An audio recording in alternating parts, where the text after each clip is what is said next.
in this section, I suppose, how do we make sure that everything goes really smoothly when these transactions happen? I think the first thing to keep in mind is just how important your reputation is.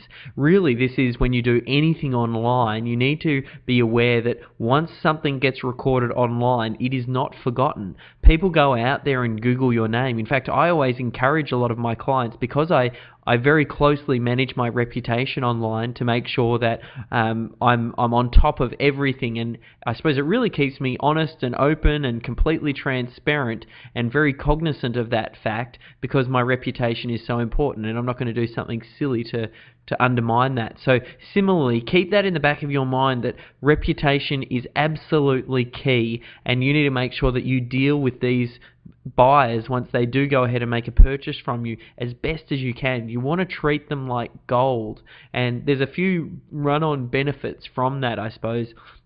We're going to be making sure that we collect testimonials, and this is really an area that a lot of people aren't doing, but I'm telling you now, this is what sorts the men from the boys, so to speak. The testimonials that you can collect from your buyers are absolute gold. They build trust, and I'm not talking about testimonials and feedback just like you'd get on Flippa, getting Flippa feedback's great, but I'm talking about getting proper testimonials after that, that you can then use in your ongoing promotional marketing material, whether it's going to be on your I'm buying and selling website, which we'll talk about in Module 6, or whether or not it's going to be on your own blog, wherever you put it. You want to try and just collect as much proof that you're the real deal as possible. And I suppose that just comes back to what we talked about in previous modules, the idea that the biggest hurdle that people have to overcome when doing business with you is believing what it is that you say. So everything that you can provide to make sure that you give that proof is just going to put you head and shoulders above the competition. So we want to make sure that we're collecting testimonials. We also want to make sure that we're building a list. These are the two key areas that really will set you apart and make you a professional when it comes to buying and selling websites. Collecting testimonials and building a list, because the database, and you always hear it from the old school people teaching in direct mail and business and internet marketing, they always talk about the idea that the money's in the list, and it's all about building the list. And true, the money is in the list, but to build on that as well, you need to make sure that not only have you built a list, but the money is in the relationship that you have with the list as well. So part and parcel with making sure that our reputation is upheld and we deliver on our promises, as we're building this list, once we do that, our relationship with that list that we're buying, we might only have a small list when we first get started, but if we over-deliver, those guys are going to be with us the whole way. So you want to make sure that you deliver on those promises.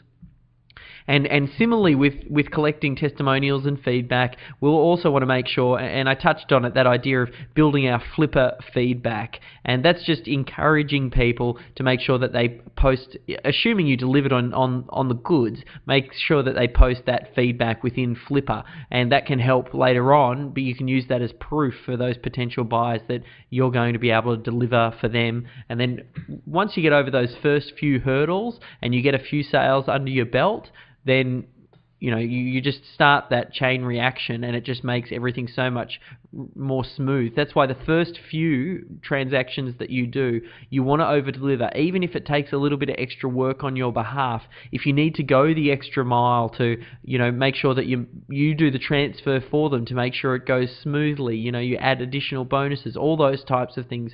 Do that for the first few, because it will just make everything else flow that much more smoothly. I know when we outsource a lot of our work, people on Rent-A-Coder, usually or Rent-A-Coder has now changed its name to vWorker or Odesk or Elance or whatever service you want to think about. But when you post a job on there, often we get people who haven't had very much feedback, and what they'll do is they'll come in and undercut everybody else to win that work, because they know they need to, without that feedback and that proof, they need to do that to grab my attention. Otherwise, why would I go for someone who's got no feedback and they're a risk for me when I could go for someone with, sure, they might cost a little bit more, but they've got lots of feedback and they're not a risk.